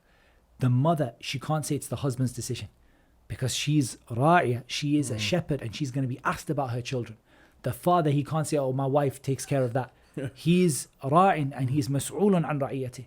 Both the man and the woman, they're going to be asked about what their children did and the decisions they made for their children. So this is a big responsibility. And also this idea of al-masalih wal-mafasid, that there's a greater maslahah in sending them to school. There's a greater benefit, there's more positive consequences, and that what we're doing is we're repelling them from poverty, and we're repelling them from these things because of their need for the education. I think that this doesn't stand up to scrutiny, to be honest, because it's based upon premises that are fundamentally flawed, like the idea that it's only through this method that your child can get a job. This is, I don't agree with that, and I don't think that there's any evidence that supports that. Even in Western societies, there is no evidence at all that supports that this is an essential element of getting a job. And I just give a simple example to people. You look at these huge big companies right now with all these famous founders who dropped out of school and like exactly. You can't make it but you can say that it's the major means of getting a job in the world today. But when you start looking at homeschooling, you see that actually, you know what it is? There are alternatives that we can use. Alhamdulillah, there are many options that we have. Walillah alhamd. So a parent, I'm not saying that a parent, maybe in the end the parent looks at the situation and says, this is the best I can do. That's a different issue. And I'm not trying to say to every parent that school is a terrible thing for your child. In reality, every parent's situation, they have to look at individually. And sometimes you might have to fall into something wrong because you don't find any other way. But you owe it to your children to check and research and make sure that you really can't, you really don't have any other option. And more than owing it to your children, you owe it to yourself. Because when you're going to stand in front of Allah Yawm al-Qiyamah and He's going to ask you why you put your children in school, you had better have a really good answer for that. You better have an answer that proves that there was no other option that you had. Otherwise, that's not an easy situation. It's not an easy thing to answer. I think that's a point that touches us. How do we answer to Allah Azza wa Jal for the decisions we make for our children? And a lot of parents nowadays, they make those decisions for their lifestyle, what job they should be in, so on and so forth, which kind of leads me to another shubha, another doubt, which is the lack of motivation. And why I say it leads me to that is because you're pushing them in what you think is best for the child, and they don't have much motivation. Is there a correlation between those two things, or? I think motivation to study could be a problem in school or out of school. Like some of these shubhat, we sometimes say, is this really a shubha that is related to homeschooling? Or is it in reality that, is it the case that you just make a fuss when it happens at home, but actually your same child in school also has a lack of motivation, and your teacher says, oh, they can't be bothered to study, they come in the back of the class. At the end of the day, a lot of that is the difference is in school, it's probably not easy to fix. Because it's out of your hands to be able to fix it. What can you, if my son is like sat in school, just in the back of the classroom, doodling on a piece of paper and can't be bothered to do any work, it's harder for me to fix than at home. At home, there's so much you can do to make these subjects interesting. But let's face it, to be honest, when I go through the syllabus from primary school all the way up to GCSE at 16 years old, I see so much pointless repetition, worthless knowledge, waste of time. True. Like, to be honest, I think you could condense that whole 10 years into 2 years worth of worthwhile study. The rest of it is just filling up Gaps. time. Yeah. And I do understand the value of repetition that exists in Islam also, the value of repeating your knowledge and making it, rasikh, making it firm in your mind and settled by repeating it again and again. But there's so much waste of time. So motivating your child might be for different reasons, identifying why is your child isn't motivated right now.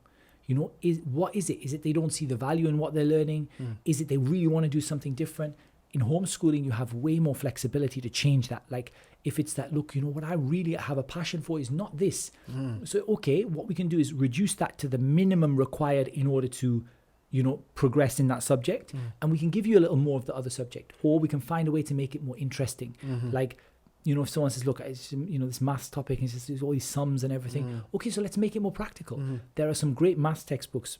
I don't recall the name off the top of my head, but produced in the US, which are like very, very practical. Like each level is basically more like almost like a storybook. Like it's more like practical, but sort of scenarios, and each scenario has some maths associated with it, and you learn the syllabus through that. If that's what your child maybe needs to become more interested, maybe it's you need to show them the value. So maybe if it's like, look, why do we have to learn all this stuff in physics? Maybe show them something really interesting that comes out of that knowledge, and let them work towards it. So I think as a home educator, you have a lot more options to be able to change those motivational problems, rather than in school where you're actually quite limited as to what you can do. And the Islam also talks about things like laziness and inability, getting them making dua, Allahumma inni a'udhu bika min al-hammi wal-hazan wal-ajzi wal-kasal.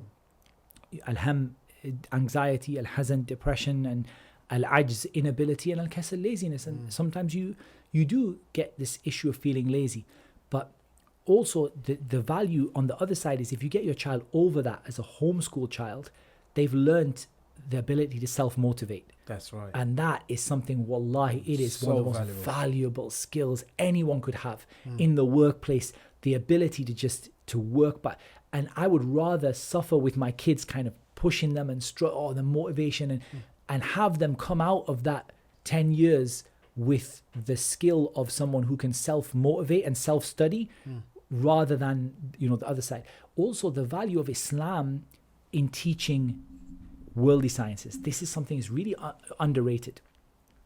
Your child learns how to do hifth of Quran.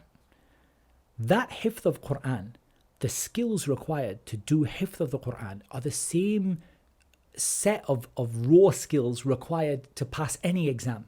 memorization, commitment, regular study, revision. Yeah, that's very They're true. all there They're within Hifth al-Quran. So you teaching your children Hifth al-Quran will make them better in physics and chemistry and biology and maths. Because let's be honest, they're way easier than Hifth al-Quran. Yeah?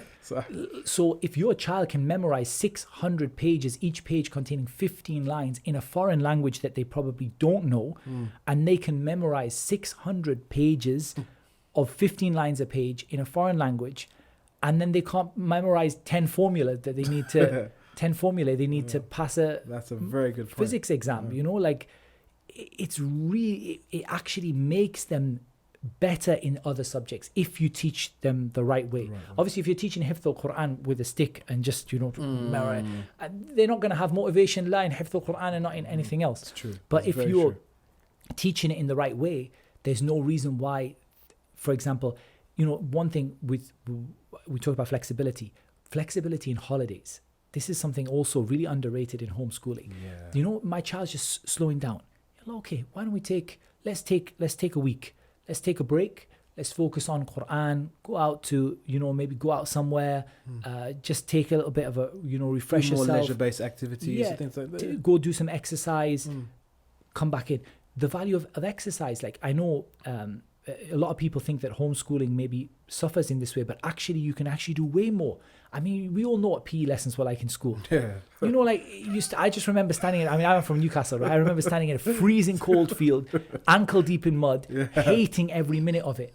And you know, my kids now, their PE lessons are like horse riding and like, you know, like all kinds of, you know, Brazilian jiu-jitsu and like whatever they want to, you know, what they want to do, they can do it. You know, like if they come and say like, we really want to, you know, do this, yalla, bismillah, why not? If we can find a way for you to do it and a way that it's permissible in Islam for you to learn this particular thing, why not? Like if that's what you're interested in. So you have the flexibility to keep the motivation going by changing things, changing the environment. Why do we have to work from home? Because we're homeschooled. In Corona, these days of coronavirus, we all have to work from home, but go to the park, go to a coffee shop, go and do your revision in a coffee shop. Like if you just want a change of scenery, you can't do that in school. You know, in school. That's a very valid point. You're rigid, right? You're sat at your desk, and I think the word homeschooling, you automatically go to I need to sit in my room and go through this. Not at all. You can go. You could go take them to another country and sit on the beach if you can find a halal one. You know, you can do whatever you want with them because their school goes with them. And one of the first reasons I chose homeschooling for my kids is, as you know, I travel a lot, and I wanted my kids I didn't want them to miss out on that. You know, I didn't want to be the guy that travels independently of my family everywhere. Yeah. I like to try wherever I can to bring my family with me on travels, and my children come and they bring their work and they can continue, you know, and because what do they need? Like, you know, an iPad or a piece of paper or, you know, a book, a notepad. And the world is actually, technology is making this easier and easier. If your school is online, you need a phone and an internet connection. That's or an iPad and an internet connection or whatever it is. It's so easy to do, and you have that ability to work from anywhere, which is again a big skill in the world of work today. That's correct. Being able to work take your work with you and work in different situations, even if it's hot desking, moving from desk to desk. I think that kind of is very important right now in this time we're in, because COVID-19, this pandemic, what's happening? People have to work at home, or they have to find other ways to work. Definitely. And that kind of, as you mentioned, homeschooling mentality and ethos, it allows them to be flexible wherever they are and kind of make the best out of a bad situation, or, you know, things like that. And they learn skills homeschooled children that you would pay money for them to learn, you know, like independent working. And even if the child's not good at independent working, you know, by the time they're done with homeschooling, slowly and surely every child takes their own pace. They learn to work independently. They learn to see things from a broader point of view than the narrow curriculum that they're often given by people. They learn to research. They learn so many skills to work from different places, to adapt to different situations, to have flexibility, to stick to deadlines. There's so many things they can learn as homeschooled children that are harder to learn. I'm not saying impossible, but harder to learn in school. Yeah. And might be something in school that some teachers do very well, but other Others teachers don't.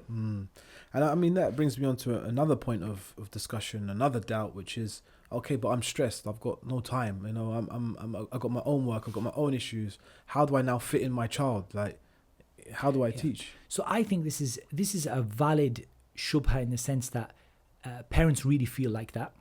And also, I also believe that it wouldn't be right for me to say that I never feel stressed as a home educator.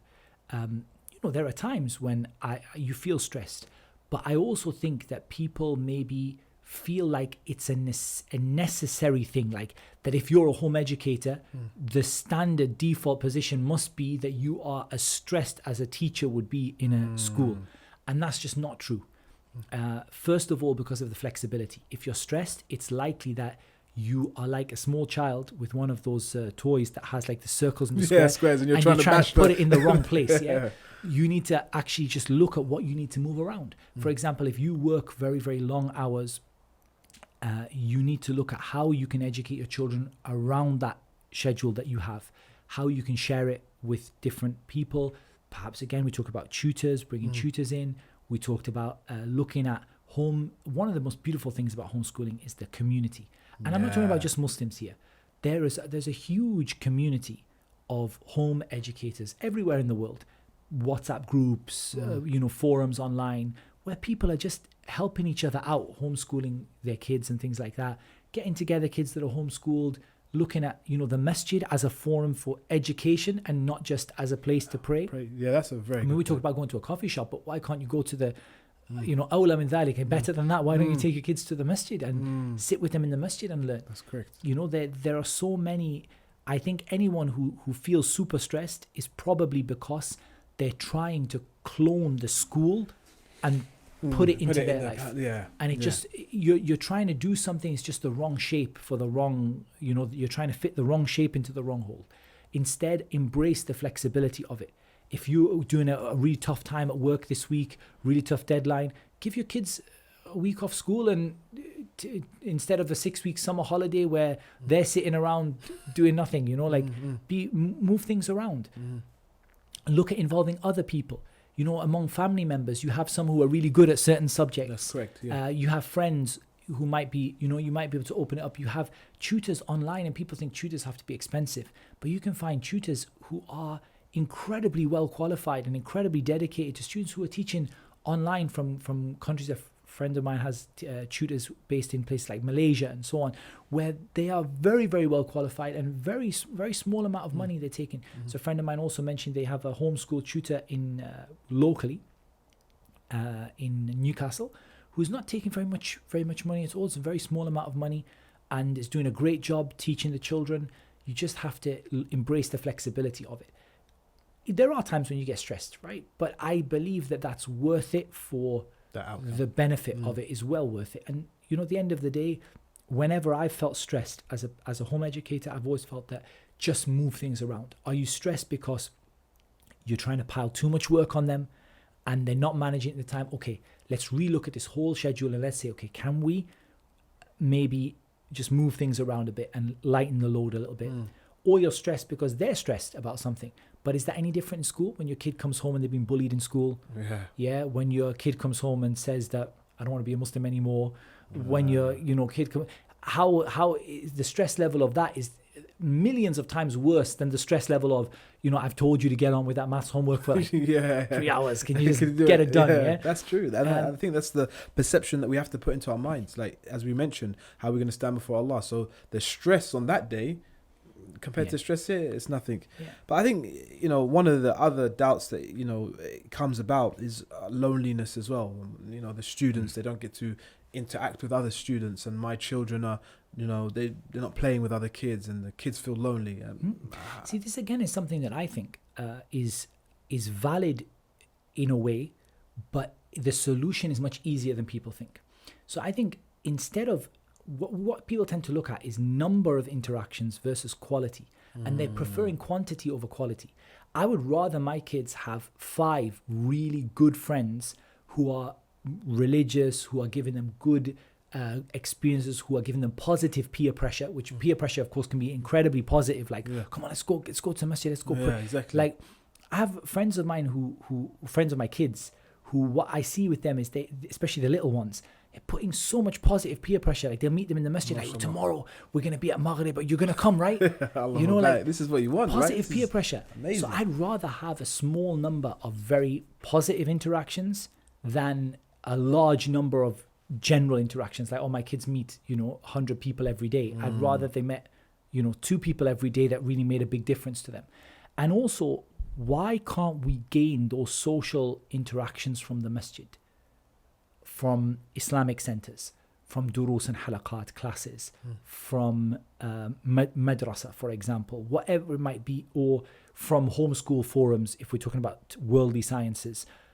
Why is it from the park? Why can't we take our kids to the park for half an hour and let them run around, social interaction all they want, I believe that a large number of unregulated social interactions with children is inherently very, very bad for them Islamically. And I'm not going to talk about child psychology, because I'm not a child psychologist, but I'm just going to talk about Islamically. It's bad for your children. A large number of unregulated, meaning no concern over who they're meeting, no concern over what they're learning, no concern over positive or negative influences, is hugely negative to the child. And what benefits the child is more regulation, so more kind of being more choosy over who they meet with. So in the masjid, not everyone's going to be perfect, but the general standard of people they're going to meet is going to be better and more controlled, more regulated, more quality interactions that they have with people. I just think that school is it's a nightmare, like and if they've got some good friends in school and those friends are truly good for them, why can't they keep those friends when they're homeschooled? Yeah.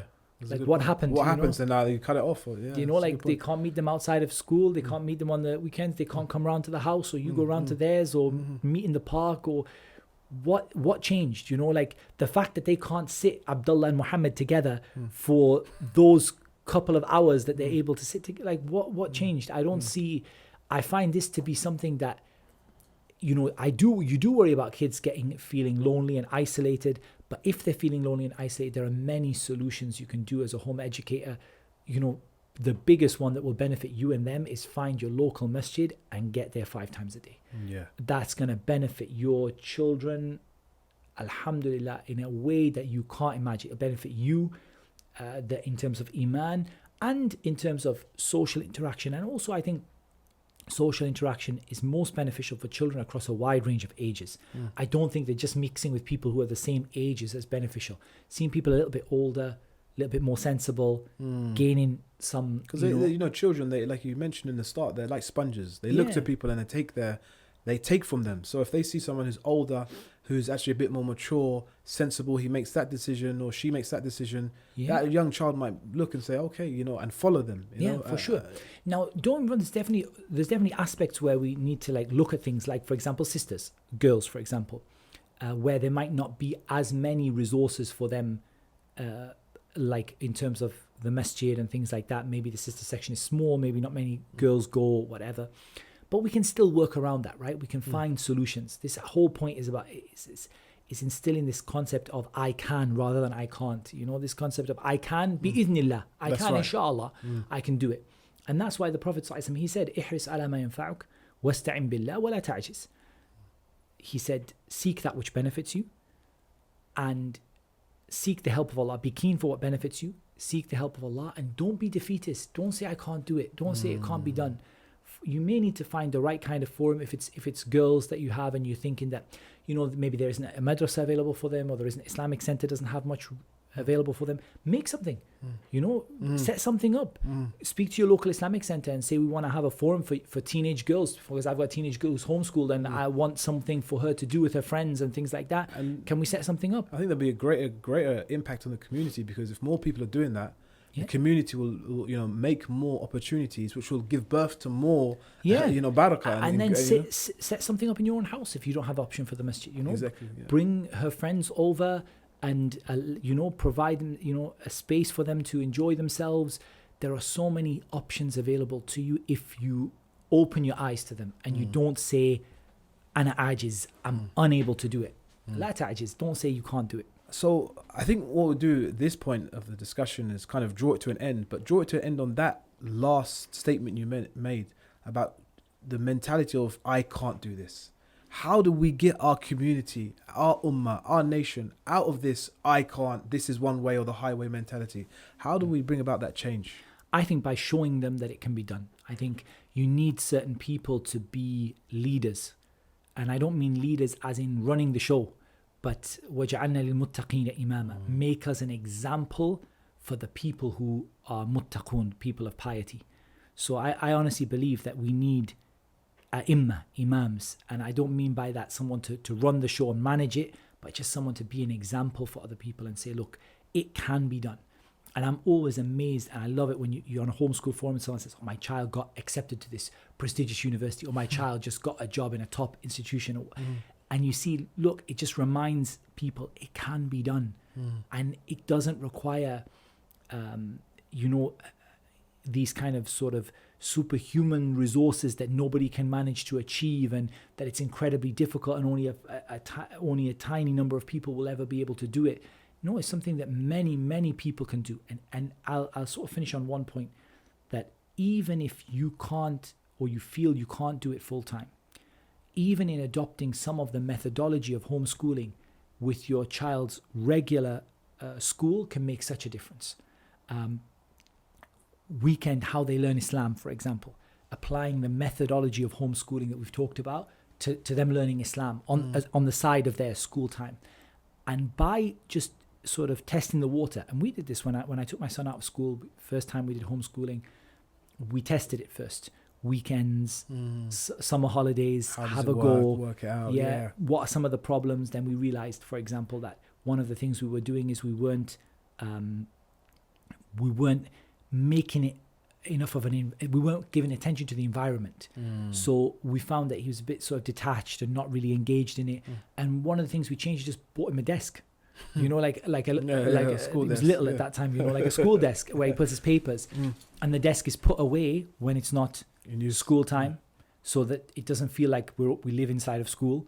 But when school time comes, you get ready, you get changed. You're not allowed to just sort of like come in your night clothes and just get up and sort of sit on the floor and start writing. You had like a place where you sit and your work comes out, and okay, what's your work for today? And subhanAllah, you find solutions to things, alhamdulillah, just by trying, as long as you don't have that mentality of I can't do it. So I feel it's so important for people to learn from other people, to speak about when they come across problems, speak to other people and ask them how to get over them, and to have forums like this where we just chat about these things and show people that actually it is possible, and it's possible for a wide group of people. And ultimately, we're all going to go through difficulties with our children. Nobody has children and doesn't go through difficulties with their kids. But the difficulties generally you go through as a home educator are a completely different set, and far, far easier in the sight of Allah Azza wa Jal in terms of how you're going to answer Allah Yawm al-Qiyamah than the things that you go through when your kids are at school. So at the end of the day, as a parent, you can't get away from responsibility. But homeschooling is something that makes it a lot easier. And I think that's the close. The point we'll close on is that it makes it easier to answer before Allah Azza wa Jal, and that's the whole goal and the objective. Because if you've got the mindset and if you've got the ambition and the intention that you want to purify, cultivate, and nurture your children for the sake of Allah Azza wa Jal, then this is a solution for you. And this whole mentality of I can't, it gets brushed aside because you have to. Definitely, no doubt at all. And I think that we understand as Muslims that if we take care of our children in terms of their akhirah, Allah will take care of their dunya. So that's mentioned in so many ahadith in different ways, in ayat of the Quran. If you want your child to do well in the dunya, look after their akhirah, and Allah will look after their dunya. Take care of them for their akhirah, and Allah will facilitate things for them in the dunya. And that doesn't mean we're sort of pushing it aside or not giving it importance, not at all. But the way for them to be successful in the dunya, in the worldly life, is to give attention to the akhirah, and Allah will facilitate for you those worldly, because that worldly life doesn't mean anything to Allah Azza wa Jal. It's insignificant. Allah Azza wa Jal gives it to those who He loves and those who He doesn't. It's nothing.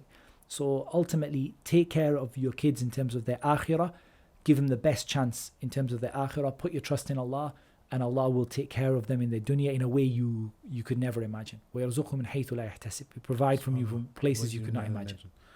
Well, thank you very much, Ustadh, for coming on the show and You're discussing welcome, that. it was And a that pleasure. was a very interesting discussion and very fruitful. And I hope the parents at home will take the points that we mentioned on board. And if there's any questions or concerns they had, we can definitely discuss it on a different show. Barak Allahu. Jazakallah khair. Till next time. Assalamu alaikum wa rahmatullahi wa barakatuh. Wa alaikum salam wa rahmatullahi wa barakatuh.